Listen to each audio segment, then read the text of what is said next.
Kumusta ka na? Kaya mo ba?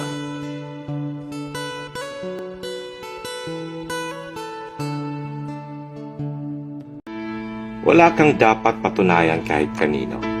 Piliin mong maging masaya. Masyadong limitado ang oras mo sa mundo. Dapat enjoyin mo. Kung ayaw nila sa'yo, problema nila yon. Huwag masyadong itali ang sarili sa mga pressures ng buhay, lalo na sa opinyon ng iba. Ang importante, alam mo sa sarili mo na mabuti kang tao.